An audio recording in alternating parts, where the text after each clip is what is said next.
it's not quite halftime of that Monday Night Football game. How about them New Jersey Giants looking decent? But guys, welcome to Bill-ievers Talk. My name is Joe, and welcome to this post-game wrap-up edition of Bill-ievers Talk. We're going to our post-game. You see the smile on my face. The smile should be on your face too if you're a Bills fan. Bills now 6-2 after they beat the Redskins yesterday, dropping the Redskins to 1-7. Guys, it wasn't easy. Just like always, it wasn't pretty, but we got the job done. As Jordan Poyer said, we're getting sick and tired of apologizing for winning ugly. The point of the game is to win. The point of just the whole NFL season is to win, right? And if you're winning, it doesn't matter how you win. They always talk about how it's not easy getting a win in the NFL, and yet when teams win ugly, all of a sudden there has to be excuses, there has to be blame, there has to say, oh, we look terrible.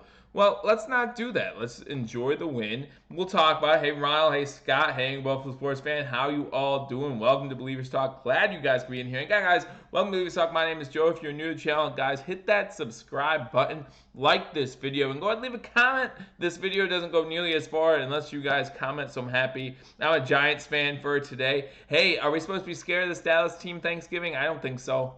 I don't think so. If they come out looking like this, I don't think there's anything to be scared of. I don't know. I'm not going to be seeing any ghosts. I don't think Josh Allen will either. As I learned today, Josh Allen, the 34 quarterbacks that are qualified for this stat, Josh Allen has the best QBR in the fourth quarter. Talk about clutch, right? And everyone talks about how Josh Allen hasn't improved this season. Josh Allen has improved this season. Now, we're going to talk, obviously, about some of the things that he still needs to improve on. But you're talking about a quarterback out of the 34 who fit this category, 30 pass attempts in the quarter or more. Josh Allen leads in QBR in the fourth quarter of all those quarterbacks. Talk about Dak Prescott. Talk about Russell Wilson. Boring Monday Night Football game. Absolutely Scott Blakely. And they seem to be a lot of those this year. A lot of boring Thursday night games. A lot of boring Monday night games. The Sunday night games seem to be exciting, including the one last night where the Baltimore Ravens beat the Evil Empire, helping out the Buffalo Bills in more ways than one. So we appreciate that. All about motor on Sunday. That's what we like to see. Welcome, Carl Jules, to Bill-ievers Talk. Jason Crandall. The only thing that scares me about the Cowboys game is traveling on a short week. Absolutely. We'll talk about that. Coming close to the game. Again, guys, we go live every Thursday for our pregame, Monday for our postgame. Obviously, with Thanksgiving, that might change a little bit. Might get a little crowded with all these Bills channels trying to get their pregame in before that game on Thursday. Probably will do mine on Wednesday when I go home from work before Thanksgiving, since we all have off that day. We can stay up late, party a little bit, and we can talk some Buffalo Bills football. And that's what we're here to talk about today. Again, guys, with every game, I rewatched the Bills game without any emotions attached. If you watched the live stream yesterday, you know I get very emotional during the game. But what I do is after I'm done streaming, I watch the game again, knowing the end result, and then I just watch to take notes, to take some things back, so I can bring them here and say, hey, every game, win or lose, there's positives, there's negatives, there's things we can learn from, and there's things that we can look at and say, hey, we can improve here. And it's not going to take much to improve in these areas. Some of them are going to take a lot of improvement. Some of them we see improvement on as the game goes on. Talk about the running game. We'll talk about that. We allow over 100 yards. Adrian Peterson in the first half, only allow 7 in the second half. And it's not like they didn't try to utilize him, but the score kind of got out of hand a little bit for the Redskins. Needed to pass maybe a little bit more. Still ran the ball with AP about the same and only got 7 yards. So we'll talk about that. I hope we don't mess it up against the Browns. Hey, again, we got to take one Sunday at a time. And that starts tomorrow, right? We heard Coach McDermott in the post-game speech in the locker room talking about how it really starts on Monday. I know some players go in and watch film on Monday, but really not too much activity going on one Bills drive the Monday after a game. And that's the truth no matter where you play, no matter which team you play for. If you play on Sunday, most of the time, due to the CBA, there's not much activity going on Monday. Again, maybe you're watching some film,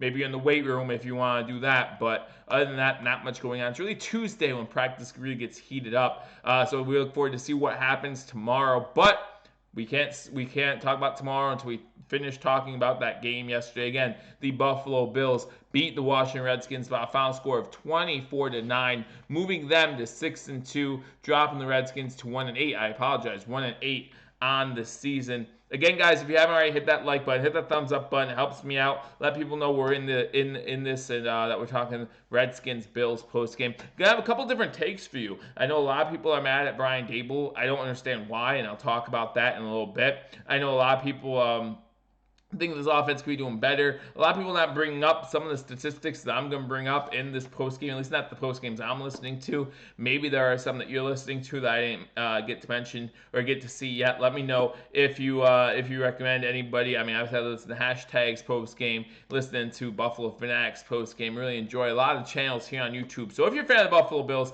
and you can't get enough Buffalo Bills content, just like me, man, there's plenty of channels you can check out for that content. And again, make sure you subscribe here as we give you live content every Thursday and Monday.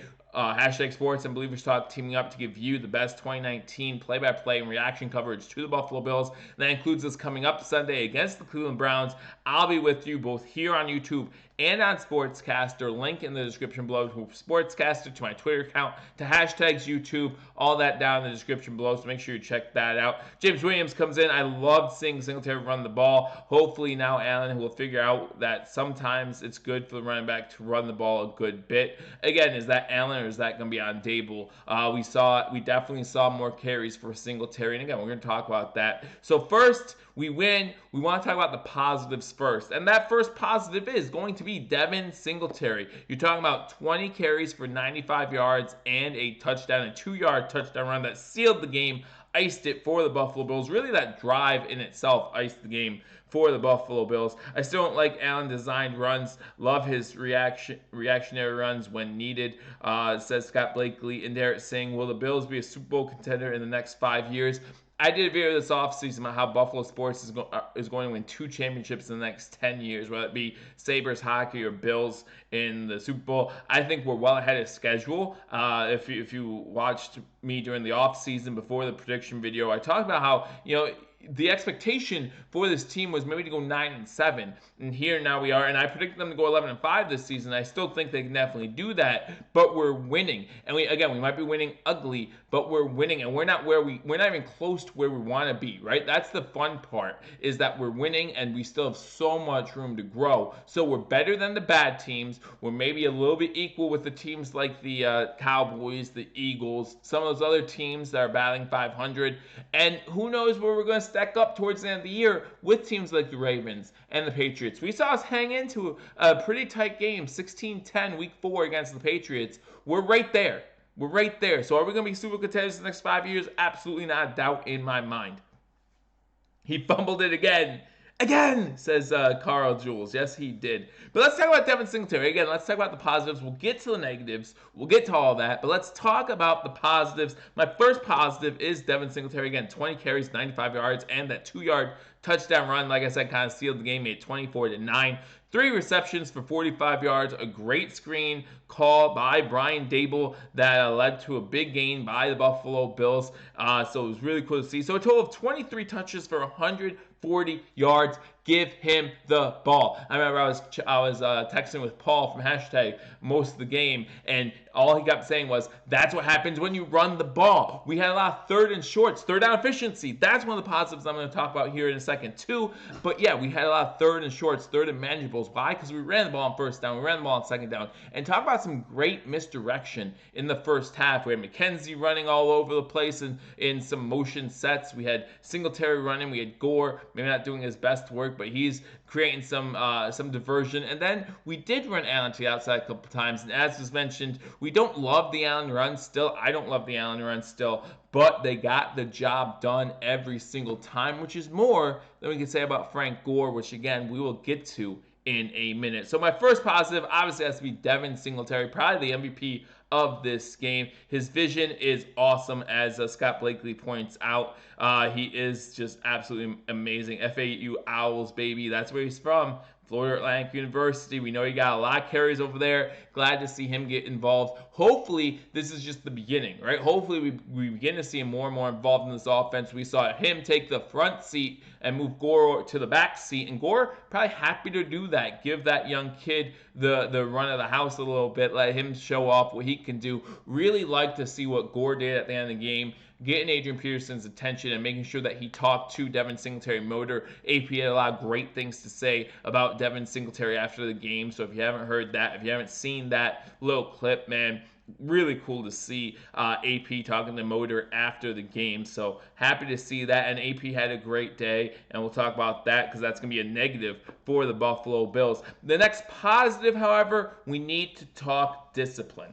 We need to talk discipline because a lot of times I'm on here talking poorly about the Buffalo Bills and the turnover situation. Again, not that long ago, just 2 weeks ago, we led the league in dead ball penalties. Now, here we are 2 weeks later, not even talking about that anymore. Last week, we were surpassed by the Cleveland Browns, so thank you, Cleveland. Now, Houston, I believe, is ahead of us, too. Only 2 penalties yesterday, 2 accepted penalties. Both of them, I believe, are blocking the back penalties, so 2 penalties against the Buffalo Bills, both of them live ball fouls, not a single dead ball penalty in the game. That's what I like to talk about.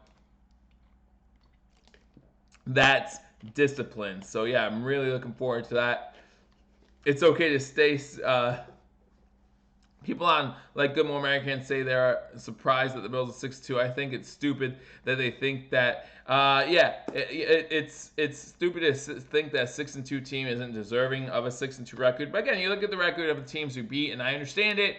Hopefully in some of these games coming up, talking about the Steelers who are getting back on track, talking about the Cowboys, talking about the Ravens and the Patriots. We have some games ahead of ourselves that really can prove that we belong in that conversation as a top tier team. Welcome, Daniel Gowis, or I don't know how to, welcome, Daniel. I'm not even going to try last names. How you doing? Good to see you.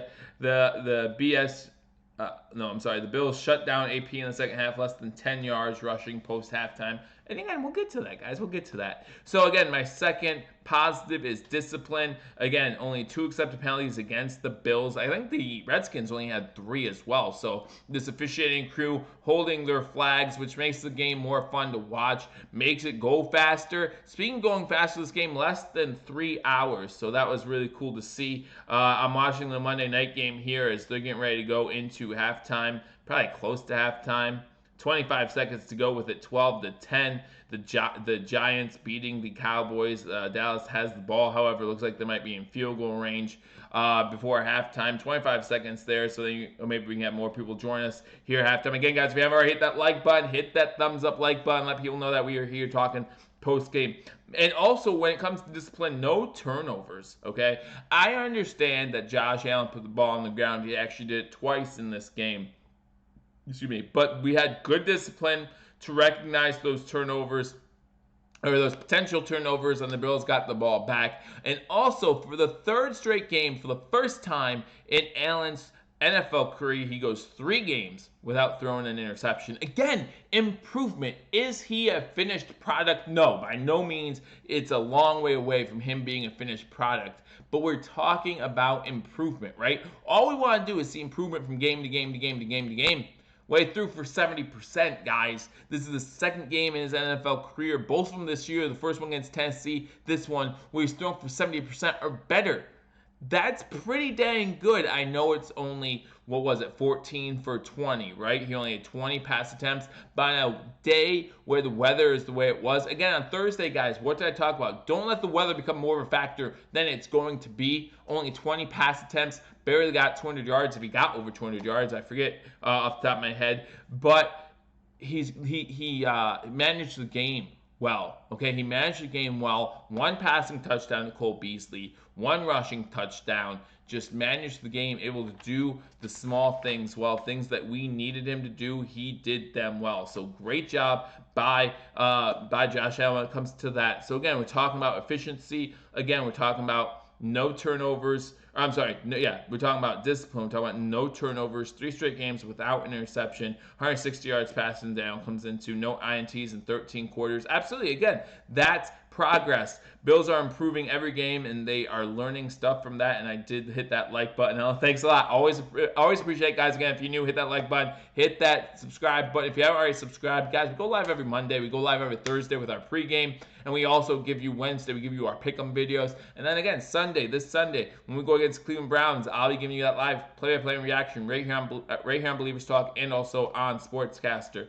But here is the good news. We haven't seen the upside on Allen and the complete 4 quarters. Warm up for the playoffs. Let's hope so. I was thinking about this today. What if we're playing December football a little early, right? The grind it out, get our defense going type games that you win in December and January. Maybe that's something that we need to think about. James Williams, would it be safe to say that in some way Brandon Beane helped save the Buffalo Bills and is a huge part to our current success? Brandon Beane, Coach McDermott, again, and I said this, I've been saying this pretty much all season, they're changing the culture. Guys, you can say what you want about the record, right? 6-2, it looks great. You can say what you want about how we've beat teams we're supposed to beat. The Bills used to never do that, right? For the past 20 years, the Bills used to not do that. They used to frustrate you. Used to want to rip your head off and throw your remote because they wouldn't beat the teams they're supposed to beat.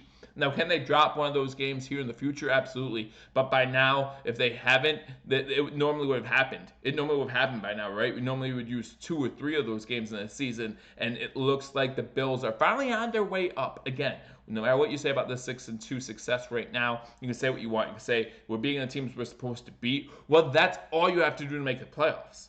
That's all you have to do is be the teams that average or below, and you'll make the playoffs on a regular basis. And that's what this team's set up to do. And again, we're ahead of schedule. We thought maybe, hey, 9-7 this year would be a successful season. Now here we are 6-2, saying 9-7 will definitely not be good enough. I think we're on to something great here, guys. Still like games to work on more improvement, absolutely. Pagula saved the Bills, Jim and coach best since Napoleon and Levy. The Bills were 2-6 last year. At this time, fans need to enjoy being 6-2. And again, and I'm seeing this on Twitter all the time right now. I'm not hiding anything. Everyone hit that sub button, please. Yeah, I would love. Let's get the goal to 200 likes. Hey, if I go out with 200 likes, I'd be happy if I got more than 100 people in here, let alone 200 likes. But I would agree with that. But yeah, the Gulas, just again, going back to that summer of 2014, again, I posted this on Twitter too. I asked when it was Halloween, I said, what was the scariest moment about being a Bills fan? It was right after our owner, Ralph Wilson, passed away, because you weren't sure what was going on with this team. You weren't sure if John Bon Jovi, whose music I still don't listen to, would have moved this team to Canada if he purchased them. Wasn't sure if at the time Donald Trump, now President Trump, was going to buy the Bills, how that would have changed this whole country. It's amazing to think about sometimes, but he potentially could move them to Canada as well. So a little bit of scary situations, scary scenarios, but luckily for us, the best scenario played out as far as who bought the Bills. Pujols by the Bills, keep them in Buffalo, and now things are just moving forward. Talking about a new GM and Brandon Beane, talking about getting that new head coach and Coach McDermott. Maybe long-term success is on the way for the Buffalo Bills. But yeah, and then my third positive, third down efficiency. Again, said we were going to talk about that earlier. Third down efficiency, the Bills, 50%, 6 for 12. That's pretty darn good for a team coming into this week was under 30%. Okay, so big improvement on third down conversion, 6 for 12. And again, we talk about running the ball and how that affects third down efficiency. If you run the ball, you create third and manageable situations. And if you create third and manageable situations, you're going to get those first downs. Guys, 9 seconds to go in the first half. It's 12-10. Giants just called a timeout, probably to freeze a kicker. I'm not paying too much attention. But so 6 of 12 on third downs. That's awesome. You're getting close to 1K subscribers. Hey, I look forward to it, guys. And guys, I told you before, once I get to 1,000 subscribers, I promise you there's going to be something in it for you guys. I'm going to do a giveaway. I've done a few giveaways already this year. Plan to do one when I get to that 1,000K mark. I appreciate all of what you guys have done. Dallas up by 1 at halftime. They did kick the field goal. They made it, so my phone might be a little behind. That's fine. But 13-12 at the half. But guys, you just talk about this third down efficiency. Like I said, talk about a team that was under 30% going into this game, and the Buffalo Bills 50%.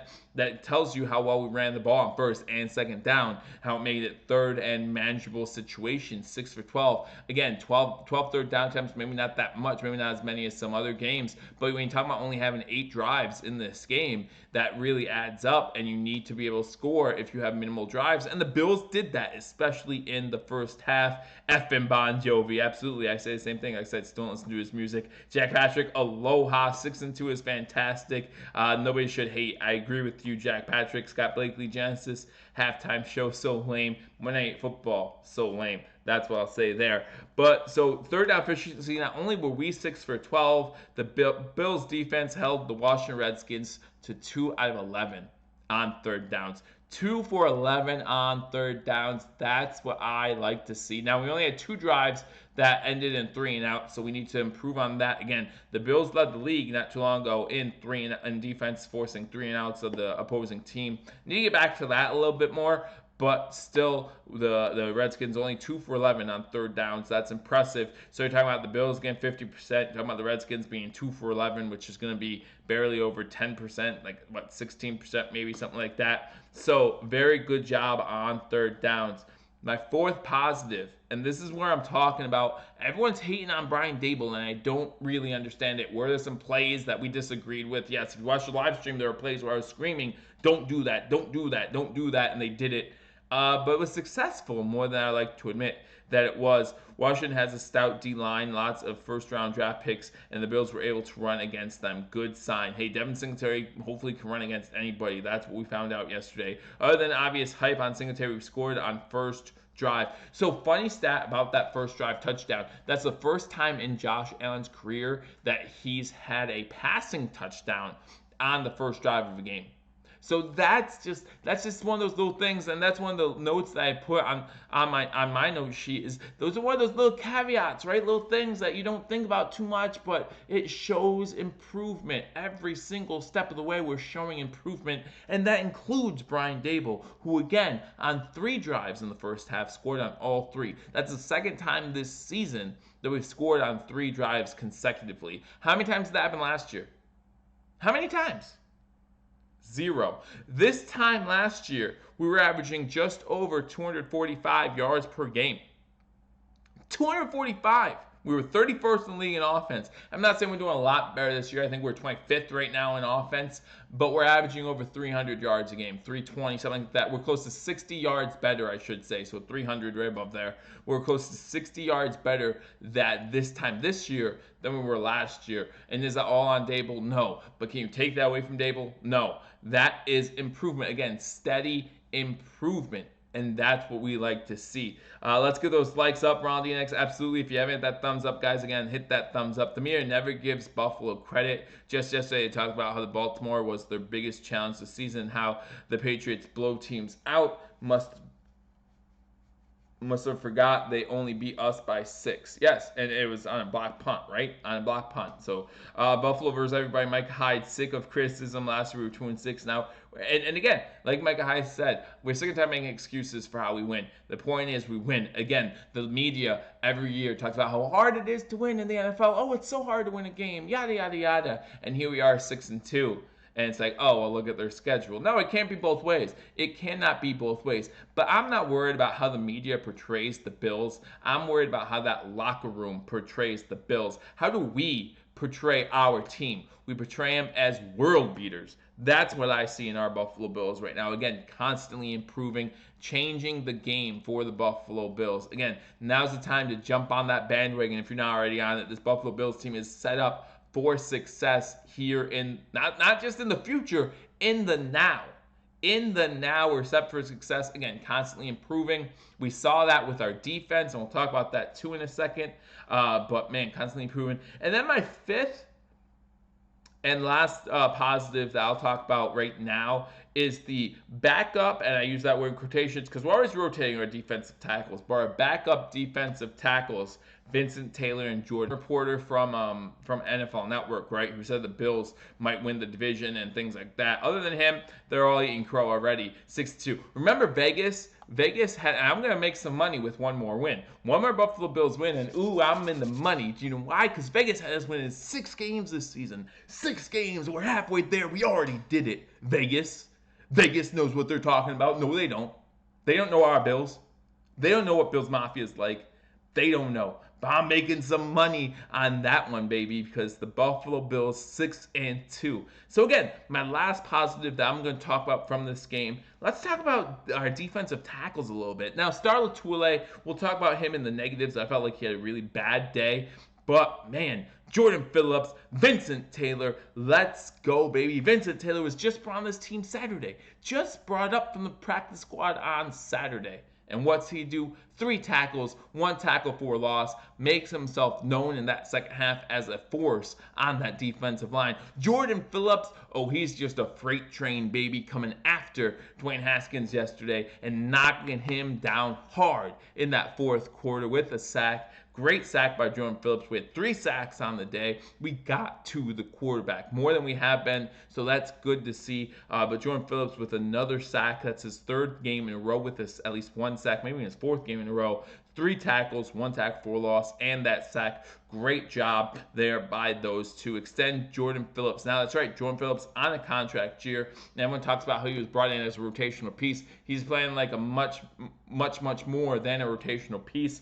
And hey, if they're not ready to talk contract yet, I'm okay with that. But would love to see Jordan Phillips in that red and blue again next season because he's having a great year for the Buffalo Bills. For the money we're paying him, again, compared to the money we're paying Star for him not to do as much, I'm just saying. And I watched Hashtag Sports and I watched Mario do their post game yesterday. And someone commented about how we wouldn't be so upset with Star Lotulelei if he wasn't making so much money. And that might be true, but the truth is he is making that much money. So we need to talk about it. It was a monster hit, Scott. Absolutely was a monster hit. Was a big fan of that. But the shame of it is, I don't know if I was the only one, and you joined me yesterday on the stream. But man, after that hit, I had to look for a flag first, right? Before you really start celebrating, I wanted to look for a flag first. Daniel comes in, Jordan Phillips started the game, yeah. But we know it's on a rotation, right? Star Lotulelei, Ed Oliver, and then these 2 guys, Vincent Taylor and Jordan Phillips. A great foursome, right? A great foursome. We saw some good and some bad out of Ed Oliver yesterday. Again, I'll talk about Star Lotulelei when we get to our negatives. But man, Vince Taylor and Jordan Phillips coming up big.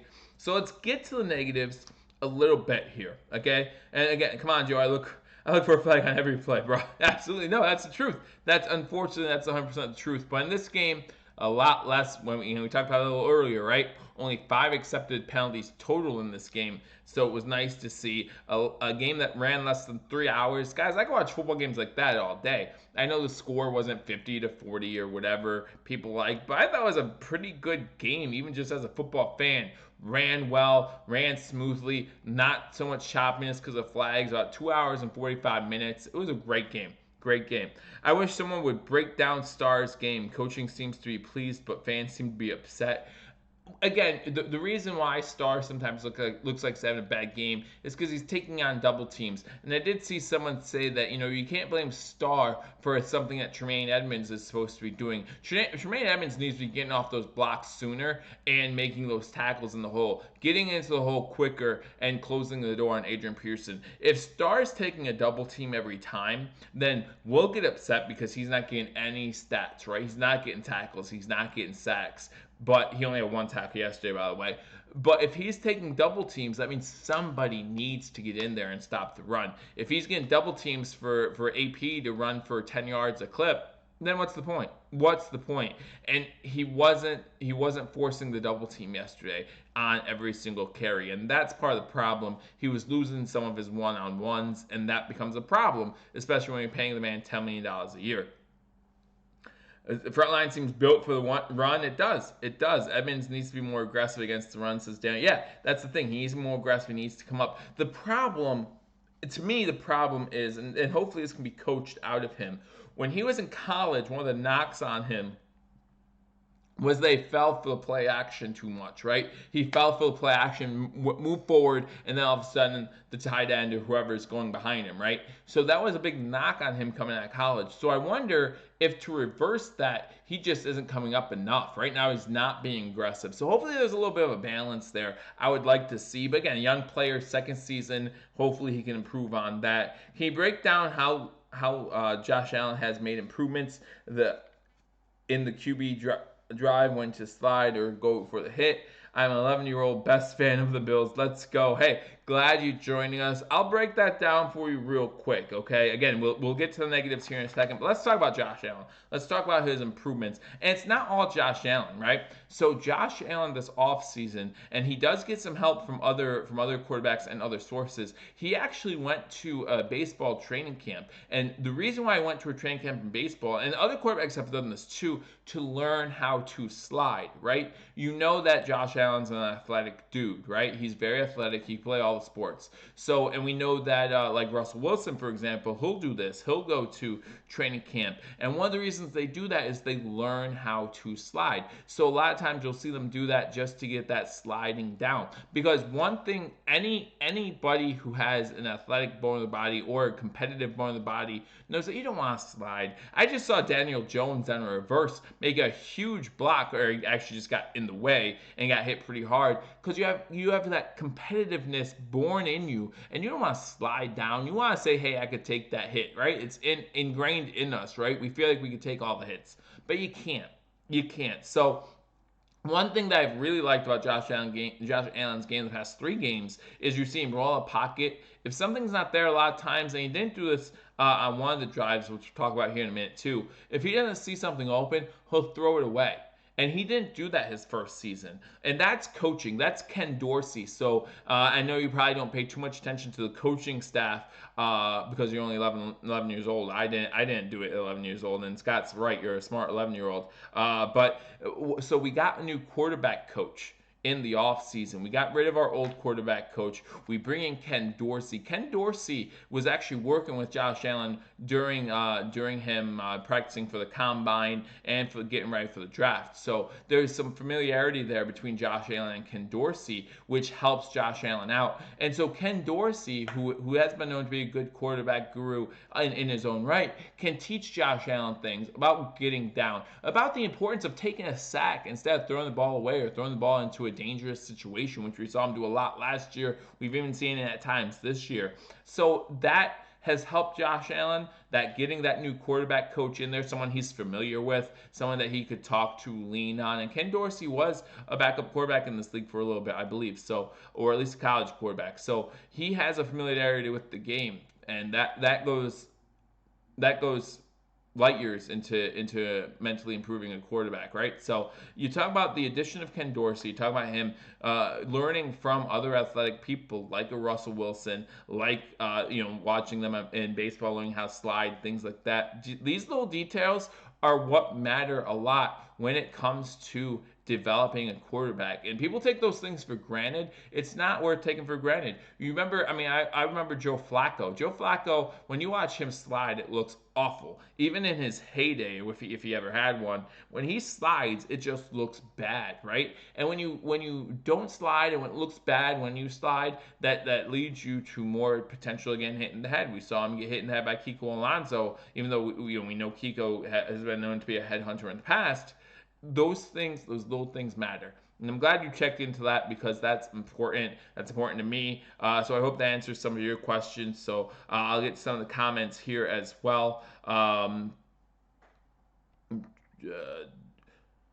me if I'm wrong, but wasn't Jordan Phillips a fish as well? Yes, correct. They were both start with the Miami Dolphins. Again, guys, 15 people in here. Again, hit that like button. I appreciate you all being in here. Subscribe if you haven't already. I thought play calling was great this week. People got chill with going for Dable's head. Anthony comes in. I agree with you, and we'll talk about that. I think the confluence of play calling, execution, kind of poop, defense at just up to everyone looking good. Daniel agreed with Anthony. Daniel just slid. LOL. I'm sure they told him no more lead blocking. Yeah. Oh, Daniel just. Oh, in the Monday night game. Yeah, it was pretty funny to see. He just kind of got in the way. I feel like I can take all the hits, but I'll definitely cry like a baby. Yeah, that's the thing. If you have a competitive bone in your body, you're like, I can go in there. I can take the hit. I don't mind. I'm tough. But man, you have a 300-pound guy coming at you. I don't care how tough you are. It's gonna hurt. Flacco is an elite quarterback. Maybe we should trade him for Josh Allen. See what happens. Let the season develop and have patience with Dable and Allen. Agree, Anthony. Okay, so we're going to talk about that. That's actually That was one of my positives. We talked about the first half offense scoring on all 3 drives. Now we get into the negatives. Let me take a drink real quick. The first negative is the obvious one, right?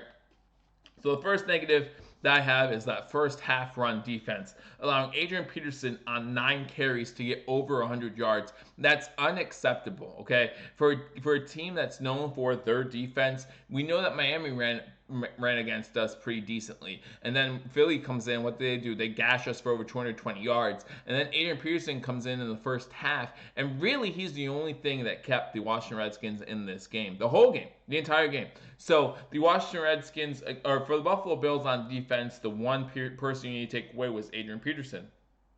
And listen, it's not an easy task. Adrian Peterson's a beast. That's why he's a future Hall of Famer. That's why he's 5th all-time on the all-time running back list, or he's close to it, 5th if he hasn't gotten there already. So we know that he's dangerous. But this is the first time since 2012 that Adrian Peterson had 100 yards in the first half. So again, something that the Bills need to work on. But when you're talking about bringing in a rookie quarterback, we knew that the Redskins would probably lean heavily on Adrian Peterson, which is a little more annoying that he's able to get over 100 yards in the first half. But yeah, then as Bull Moose mentioned, and again, welcome Bull Moose, he only got 7 in the second half. And they ran him. He had 9 carries for 101 yards in the first half. He had 8 carries in the second half. So it's not like they completely abandoned the run or abandoned Adrian Peterson in the second half. They ran him 17 times, which for a running back is pretty good. Again, you look at Devin Singletary, he had 20 carries and had 95 yards. And overall, you look at the totality of Adrian Peterson's stats, and you're looking at 16 carries for 108 yards. Overall, that looks pretty good. But when you consider in the first half, 101 yards, and the same thing happened with Saquon, right? Saquon, first drive of the game against the Giants, runs for about 60 yards on that first drive.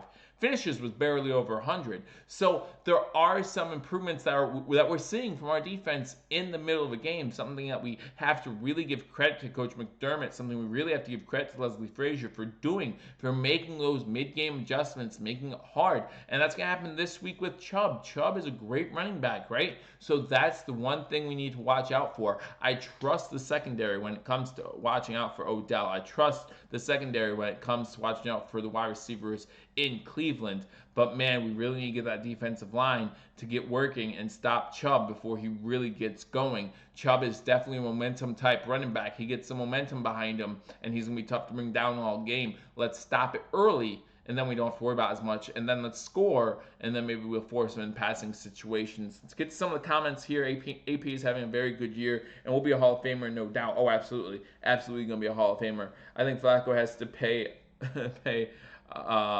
99 in 1 year. I don't know what you mean there, so you have to clarify that for me. Poor Jets fans, well, let down Anthony Weber, maybe. But I'm never upset to see teams in our division not doing well unless it's the Buffalo Bills. I think they brought up safeties and contained the outside, but Joe might have a better idea during his review.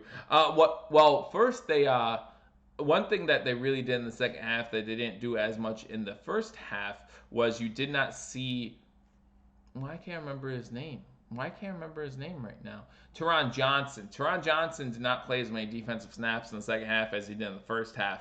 And I believe that contributed because Teron Johnson was getting beat on angles when trying to take down Adrian Peterson. And that really affected his containment in the first half. So I think that might have something to do with it. But yeah, if we brought down the safeties, we saw Poyer make a couple tackles. We saw Trey White come in. He even had that sack when he came in on a blitz. He came in on a running blitz the one time, really contained Adrian Peterson. Again, when you get that last touchdown to go up 24-9, can't run in that situation anymore. And they definitely tried to run Haskins a couple times. Trent Murphy with a great sack. If you remember on that 3rd down, 3rd and 2, I believe it was, they faked to Adrian Peterson and then try to roll out with Dwayne Haskins. Trent Murphy closes in on him, gets about a 2 or 3 yard sack on the play, forces a punt in that 4th quarter. So a great job there. Daniel writes, Trey can handle OBJ. I hope you're right. I hope you're right. Be a fun matchup to watch. I can see that our D end. We are going to draft a linebacker first round next year. Watch. Maybe. I think there's still 8 games to go to decide that. I mean, I could definitely see us going wide receiver in the first round if things keep going. Although John Brown John Brown, a legit number one wide receiver in the NFL. Let's watch out for him. Going into this game, he was 11th in receptions in the NFL. I think he had, 4 in this game, so we'll see where he is. Can't wait for Thanksgiving, get to watch Bills on TV. Jack Patrick, absolutely over in Hawaii. And, hey, if you want to tune in right here. I'll have that live play-by-play right here for you. Talk to other Bills fans. Enjoy your Thanksgiving with us. Instead of listening to, who's it going to be, Joe Buck and Troy Aikman, you don't want to do that. You want to listen to Joe Sharp right here on Bill-ievers Talk.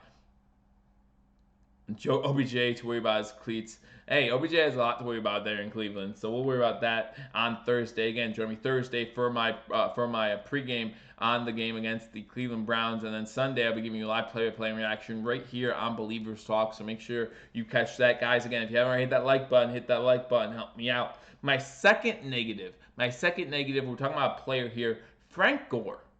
Frank Gore had 5 situations. And see, this is what I don't understand about people being upset about Brian Daboll. First, they say, we need to run more. We run Frank Gore on 1st, 2nd, 3rd and goal from the 1-yard line. He's unable to get it. And then we blame Brian Daboll and say he's predictable. So then he tries not to be predictable. Remember that second drive of the game. We get to the 2-yard line. And on 1st down, he runs a play action. He fakes the run to go on a run-heavy set. So it looks like we're running. He fakes the run to Gore. Josh Allen rolls to the right when there's no one over there. Takes a sack. We end up losing 20 yards on the next 2 plays. And then all of a sudden we have to kick a field goal. That's on Josh Allen. That's not on Brian Daboll. We could start this game with 3 consecutive touchdowns, made it 21-6. And then all of a sudden it's a whole different mindset for both the Redskins and the Bills. So there's a big difference between 21 points and 17 points, or at that time 14 points and 10 points. And unfortunately, Josh Allen just rolled to his right because the Redskins, let's just give credit where credit's due. They get paid too. They did a good job reading the fake handoff to Frank Gore, was going to pitch it out to Frank Gore for what we were hoping was going to be an easy touchdown, and it just didn't happen, right? So he takes the sack there, but Frank Gore, 5 1-yard to go situations. You had the 3 goal line situations where you were stuffed all 3 times. Luckily, Josh Allen gets in, and I like that play call on 4th down. But then you also have a 3rd and 1 in the second half, and you have a 4th and 1 in the second half. Both of them not making it on that Redskins defense. If you're our tank, if you're the guy that we put in there to get a yard, if you miss once, that might be acceptable. But you miss 5 times. 5 times. That's not acceptable. He needs to do better. Only had 11 carries for only 15 yards in this game. Not that great. Again, I like that video of Frank Gore at the end of the game, getting Adrian Peterson's attention, talking to get Adrian Peterson to talk to Devin Singletary a little bit. I like that. I like that veteran leadership, but just not a good game for Frank Gore. What do I think? How far do you think the Bills are going into the playoffs? Well, first we have to get there, right? First we have to get there one game at a time. Let's look at Cleveland and say, hey, they have some trouble for the Bills in their own right. But I do believe if we make the playoffs, we can make it past that first round. Once you talk about some of the elite teams, I'm not sure how well we'll fare against them. But again, the Buffalo Bills are ahead of schedule. Again, I thought maybe 9-7 this year would be a great way to go. See development from Josh Allen. We're seeing that development, and we're winning. Currently 6-2.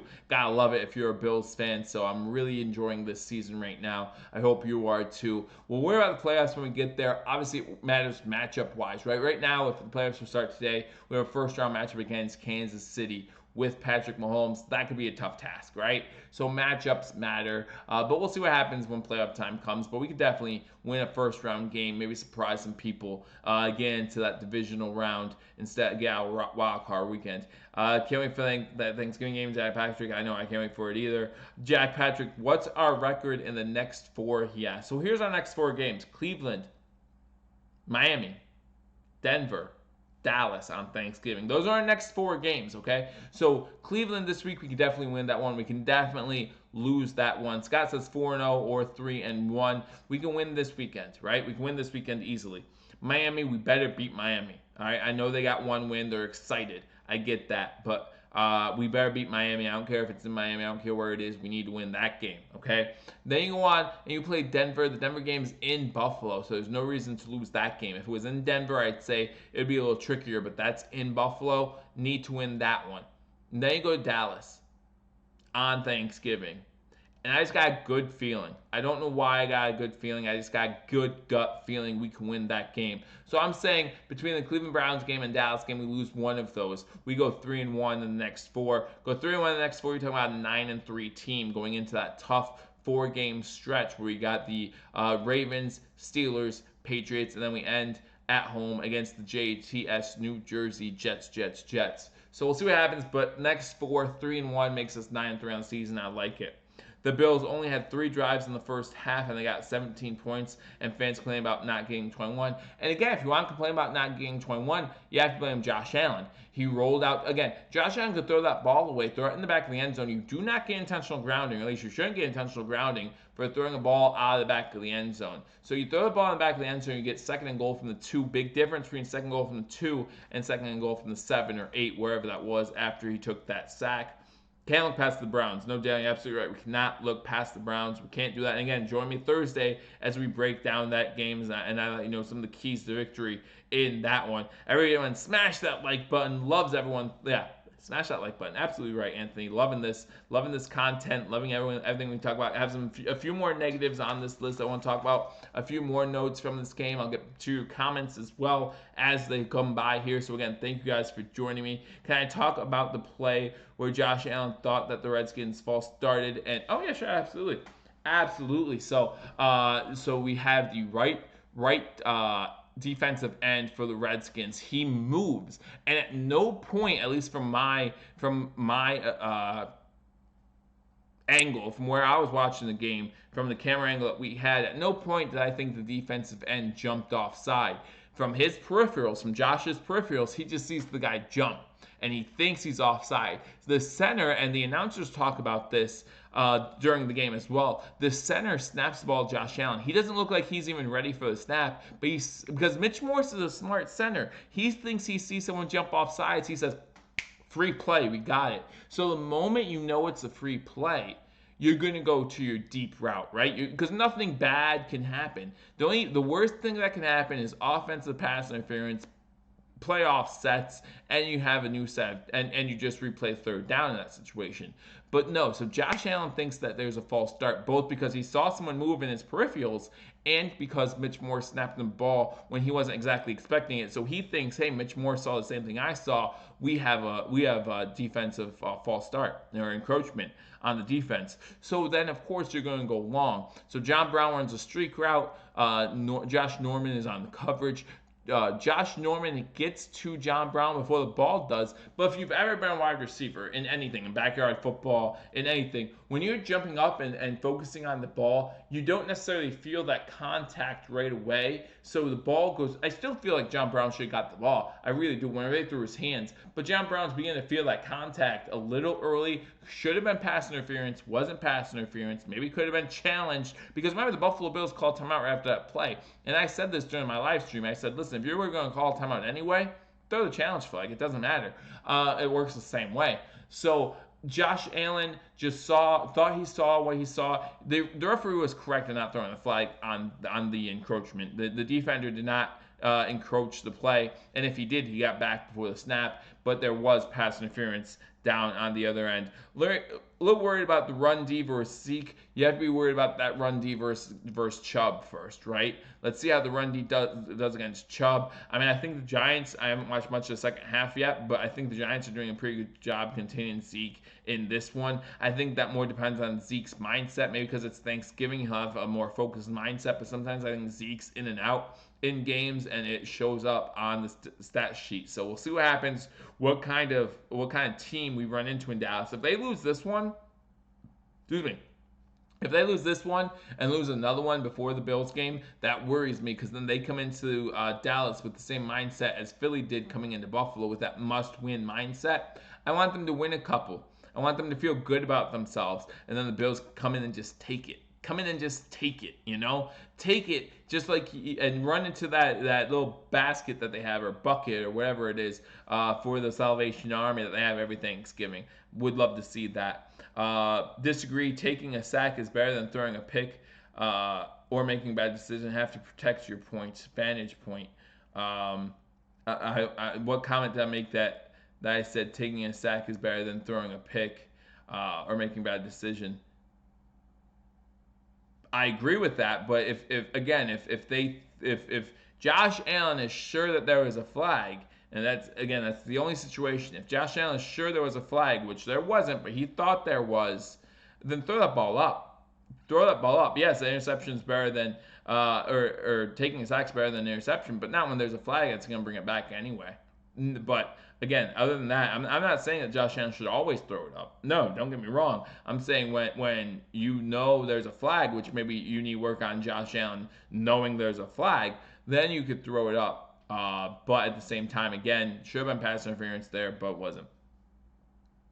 Oh, the second drive. He wasn't offsides. Allen soon goes. LOL, just kidding. Yeah. Allen soon goes. The second drive. Yeah, okay. So taking the sack is better than throwing a pick. I agree with that. But why can't you just throw it out of the back of the end zone? You're at the 9-yard line, right? Throw the ball 20 yards. Throw the ball 20 yards out of the end zone, and then you just go back to second and goal from the 2. You don't need to throw it into a situation where you can get the ball intercepted. Just throw it away. Now, when I rewatched that play, I'll have to watch it a third time. I do believe I saw an offensive lineman in the end zone. And if that's the case, then the sack's the right play because you can get a penalty for illegal man downfield anyway, right? So maybe that's what he knew too, and that's why I took the sack. But that's not. I'm just saying you can't put that on Brian Daboll.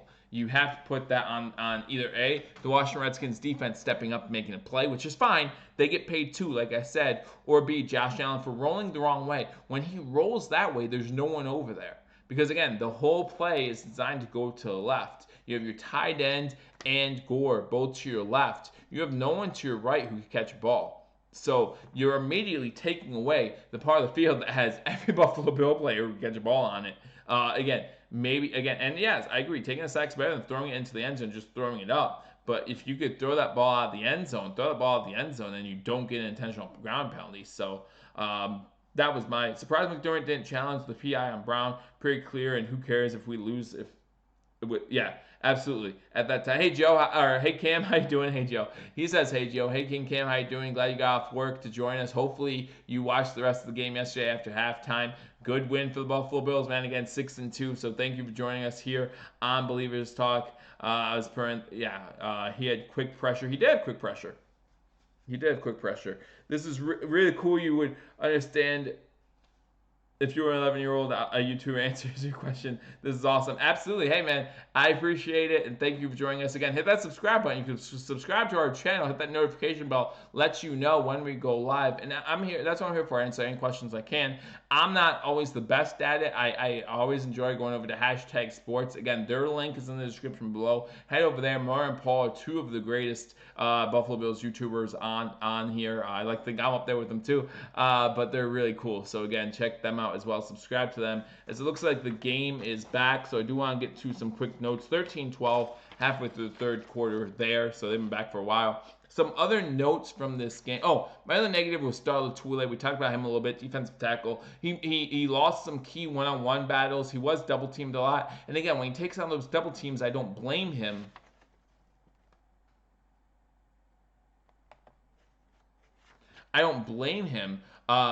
For losing double teams. You're supposed to lose double teams, but the key is take the double teams, and then, like I said, Edmonds should come in and clean up after you on those running plays. But he was even getting beat. Star Lotulelei was even getting beat on some one-on-ones, and that can't happen. He needs to be able to take on those double teams. If he continues to lose one-on-ones, then the double team is going to go towards a Jordan Phillips, who's having a monster year, or towards an Ed Oliver, who has had a good year so far as well. And that really hurts this defensive front, which already has problems getting to the quarterback. I mean, we know Jordan Phillips had a great year. We saw Jerry Hughes get a sack in this game.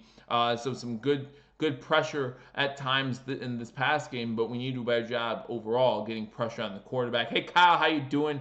When do I decide to move on from Allen? What goals does he have to reach? Well, first of all, I'm not even close to deciding to move on from Allen. We have another year and a half before. I would say after year 3, if he hasn't improved any more than he has right now, you consider it. But last year, under 58% completion percentage, and now this year he's already had 2 games of 70 or more.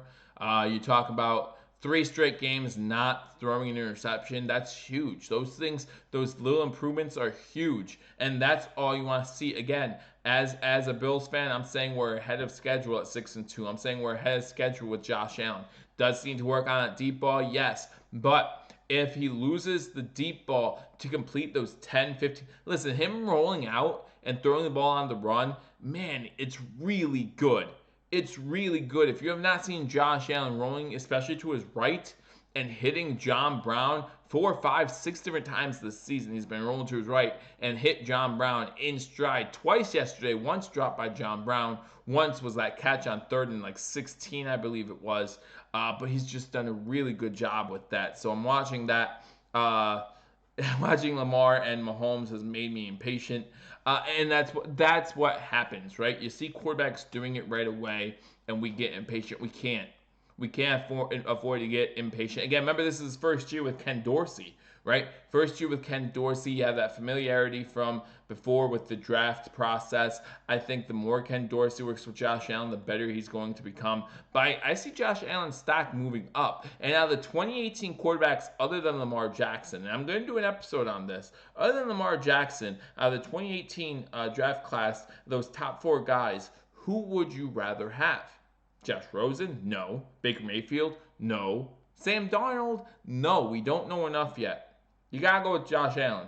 I think the Buffalo Bills made the right choice, and I think we're going to see that continue to improve as this season goes on and then into the next season. And also remember, guys, his top target, John Brown. Which I'm not saying John Brown isn't doing well this year, but just look at John Brown's past. Not exactly number 1 wide receiver numbers. All of a sudden, John Brown's reaching those numbers. And you could say that's all on John Brown. You could say it's Brian Daboll, but you have to give some credit to Josh Allen. Cole Beasley, 3 straight games with a touchdown. Not too bad. Only targeted twice yesterday, but still only 20 pass attempts for Josh Allen. So you're talking about 10% of the passes. It could be better. It could be worse. So 3 straight games for Beasley with a touchdown, and then also John Brown looking like a number 1. Again, you can say that's on Daboll. You can say that's on the receivers, but you have to give some credit to Josh Allen.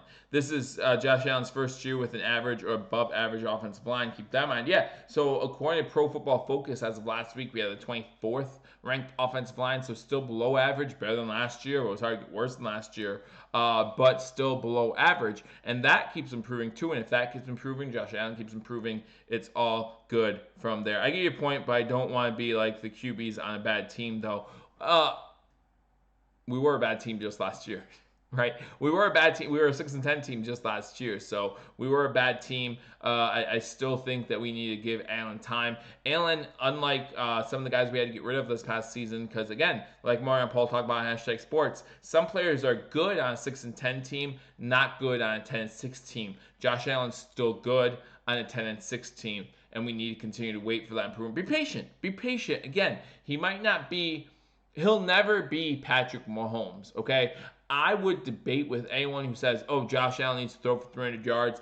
I would debate and say that with about 60 to 65% confidence, the first game Josh Allen throws for over 300 yards, the Bills are going to lose that game. The Bills are going to lose that game. That's not the Buffalo Bills style of play. The only reason why Josh Allen will throw for over 300 yards is because we're behind, okay? And again, Josh Allen, and this speaks to improvement. I talked about this earlier in the stream. If you're just joining me, again, hit that like button if you're just joining me. But earlier in the stream, I talked about this. Josh Allen, out of all qualifying quarterbacks, leads the league, and that includes Lamar Jackson, that includes Patrick Mahomes, that includes Deshaun Watson, that includes all of them, leads the league in 4th quarter QBR with over 110 QBR, okay? So out of the 34 eligible quarterbacks, he's the best in the 4th quarter. Talk about clutch. What do you want? What one trait would you want of a quarterback? Tom Brady has it. You want clutch. He's clutch. And there's a CBS reporter today who talked about Josh Allen. He doesn't see Josh Allen come back from too many football games. And Jason, I forget your last name, Jason. I'm sorry. But he talked about it on Twitter, and he's also with us on BewareTheStampede.com. So go to BewareTheStampede.com for all your Buffalo Bills news. But anyhow, he talked about how you must not watch Bills games. If you think that Josh Allen can't come back, you must not watch Bills game. So that's how we know we got a guy. There's a channel called Dan. He does make Buffalo Bills videos, and it's I'm better. Well, I appreciate that, but I do like his videos as well. I do appreciate what he has. He has done some collabs recently with some of the guys, but yeah, I think that he does great videos. Again, a lot of great Buffalo Bills content out there. You're talking about Buffalo Fanatics. You're talking about Hashtag Sports. You're talking about Dan Mitchell. You're talking about Blindside Sports, Buffalo Bills. There's a lot of great ones out there. You can watch every single one of them because, again, I can't get enough of this stuff, so hopefully you guys can't either. But make sure to check me out and hit that subscribe button. Again, though, I appreciate it. I like what he has, and I'm not convinced he's good or bad, but I don't want to wait too long. I like our front office and coach, and don't want them going down if Allen doesn't work out. And that's unfortunate because I'm with you there, Kyle. I agree with you. I like Coach McDermott. I like Brandon Beane, but they're always going to be associated with Josh Allen. Now, the good news is Doug Whaley will be associated with Patrick Mahomes, right? Doug Whaley was the GM during the Patrick Mahomes draft. So you can't even put that on Brandon Beane. Take that out of your mind. Take that out of your mind completely and say, what has Brandon Beane done? Brandon Beane got one of the best of those young forward quarterbacks in the 2018 draft, and he's continuing to improve this team through the draft, through free agency. Hopefully the pool will see this. I think they will. But yes, I really like the coaching staff and front office and hope if Josh Allen doesn't work out that we keep them intact, at least give it another try. Moving on from Josh would be monumentally stupid at this point. He said, Kyle is not disagreeing with that. I don't think, at least. Kyle is just wondering when. I would say after year 3. That's my point. The Bills know who they are. Yeah, but I don't disagree, but usually the coach goes with the QB. I don't want that. And again, Kyle, I agree with you. Absolutely. He is elite. Give him time. Brett Favre had a rough start in Atlanta. In fact, Atlanta traded him after the first season before he was coached by Green Bay. He'll get there. And it'll be interesting to see if Brian Daboll isn't here next year, do we just move Ken Dorsey up? Because Brian Daboll's staying the whole season, guys. I mean, I don't know if you've figured that out yet or not. It's week 8. Or week 9, he's not going anywhere. And again, this offense continues to improve, so there's no reason why he should. And I just want to see if he can get this offense to click all 4 quarters. But if he's not here next year, do you bring up Ken Dorsey? Be interesting to see what happens there. A QB has to learn to be consistent. You can't learn to be clutch. I like that, Daniel. I like that. Good call. Good call. Whenever I go on ESPN, they talk about the Bills. Well, don't go to ESPN for your information. Just don't, because and they just got rid of who was it, Roddick, whatever his name was. They just got rid of him, and they got a new guy, Marcel. I really like him. I think he's doing a better job. But ESPN. And I don't mean to criticize them. ESPN has a tough job. They're not just covering all 32 NFL teams. They're covering all 32 NFL teams. They're covering all 30 NBA teams. They're covering all 30 NHL teams. They're covering all 32 baseball teams. They're covering all 16 MLS teams. They have so much to cover. How can they focus on the Buffalo Bills? Right here, we focus on the Bills. We focus on Sabres. We focus on Buffalo sports. So you're getting Buffalo content at its finest right here and on all the other Bills channels too. So again, make sure you're following us because we're going to tell you how it is. And we're not going to have our biases all the time. I know we have a little bit of a bias because we're Bills fans, but at the same time, we're going to tell you how it is. Frank Gore didn't have a good game. Stella Toulay didn't have a good game. Brian Daboll could do better in the second half. But Brian Daboll listened when we said, hey, you need to run the ball more, right? This game. We broke Devin Singletary out. As I said Thursday, we need to take the gloves off. We took the gloves off, and we saw what happened. 95 yards rushing, 40 yards receiving, 45 yards receiving for 140 yards total and a touchdown. Gotta love that. McDermott called Dan Mitchell a little R-rated for 11-year-old. Yeah, a little bit. McD called all the shots in the Mahomes draft. You would like to think that, but and you're probably right, but we know McD's system, right? He's a defensive guy. So because of McD, we get Trey White and Tremaine Edmonds. I mean, that couldn't have worked out better for Coach McDermott, making that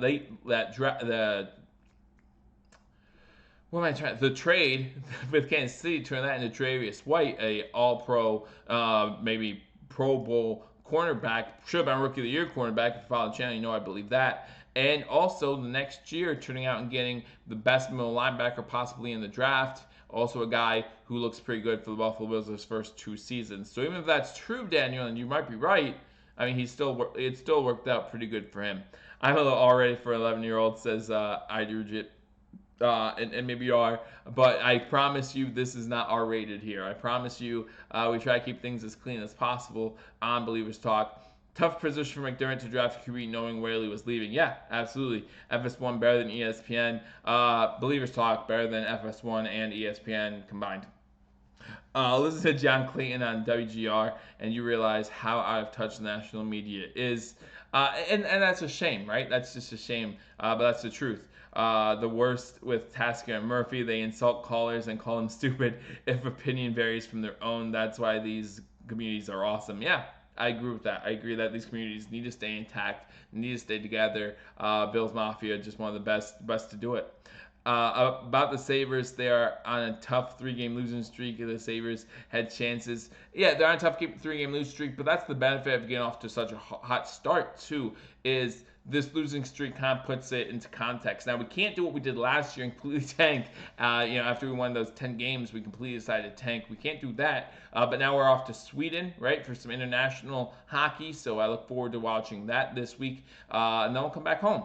And hopefully things adjust. We need to get Hutton back on a hot streak. I don't know why we had Olmark in the past 2 games, so that probably had something to do with our losing streak as well. Not as big of a fan on Olmark as I am on Hutton. Really liking what Carter Hutton's doing so far this season for the Sabres. My opinion, McDermott and Bean was going to be GM after the draft and was setting the table for Bean to get the QB the following year. Maybe, because we know they both come from Carolina. So long season for Sabres, no worries. Hey, again, 8-year playoff drought. What's going to happen here? We didn't think we'd make the playoffs this year, so if we do, it would just be a surprise. So some other notes from this game. TD Cole Beasley on the first drive is the first time in Josh Allen's career he's led an opening drive ending in a passing touchdown. Talk about that. Third straight game for TD for Cole Beasley, so that's pretty cool. Bills' best record after 8 games since 1993, right? 6-2.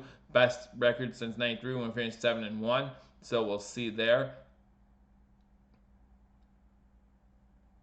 Yep, that is Buddy. Maybe that's all true. Josh Allen's second career 70% completion percentage game of his career. Again, both this season and the first game of the season, the Bills have not allowed a touchdown. Not talked about too often, but the Bills kept the Redskins out of the end zone. Big key to the victory is also, and this is for any NFL game, bend, don't break. Points are going to get scored, but if you hold teams to field goals while you're scoring touchdowns, you're going to win every single game. The Monday Night Football game is on commercial break right now, guys, so I can't give you a score update. But we held the Redskins out of the end zone, and we could talk about how weak their offense is, but we played weak offenses this season and still let them score. This game, we didn't let anyone score a touchdown. We didn't let anyone get in the end zone, and I know that someone commented yesterday on hashtag Sports post game, we can let them run for 300 yards if they're only going to score field goals. I don't know if I agree with the 300 yards part, but again, I agree. Bend, don't break. Points will get scored. You're going to win most games if you only allow field goals and you're scoring some touchdowns on the other end. So again, some notes from the game. Wish they would use Beasley more in the offense, more targets. Again, we're only throwing 20 balls. It's hard to say that. We'll see how they do. This week in Cleveland, probably still going to be windy and crazy conditions. The following week, we're in Miami. Let's see how much they throw the ball down in Miami. Let's see how much they throw the ball when they're in Dallas. Let's see how much they throw the ball when they're in where else do we go? Nowhere else warm. So Dallas and Miami are only 2 games where we'll be in, climate controlled temperatures probably. I know the Miami Stadium's still outdoors, but you're talking about Miami. It's going to be 70 degrees, sunny, maybe a little rain. Dallas, they have the dome. So only 2 games left where it's not going to be cold conditions. Maybe we'll get lucky and play. I'm trying to think who's on the playoff race right now. We'll play Houston in the wild card round. That would work out all right for us, and we'll get warm games there. But hey, why not go for that division?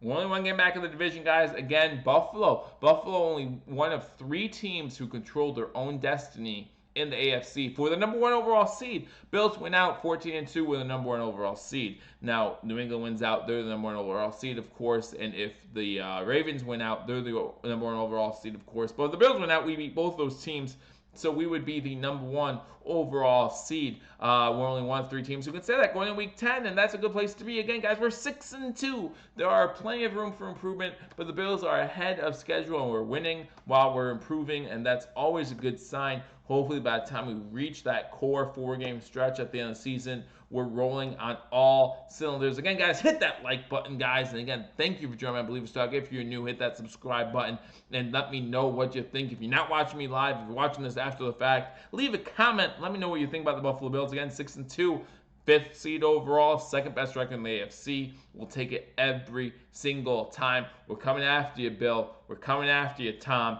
You look in your rearview mirror, might be closer than things appear, all right? So I look forward to seeing you all soon. Again, join me on Wednesday as we will go ahead and give you our pick-em. Won't be live, but that'll be a video. We'll pick every single game. Not only do we pick the games against the spread, we pick the games straight up. Also, give you our survivor pool pick of the week. I had Seattle this past week. Seattle hung on in overtime, so I'll give you my next survivor pool pick of the week as well Wednesday. Any Buffalo Bills breaking news, you know I got you covered. So again, hit that subscribe button, like this video, leave a comment, and again, I'll talk to you all soon. Until I do, go Bills.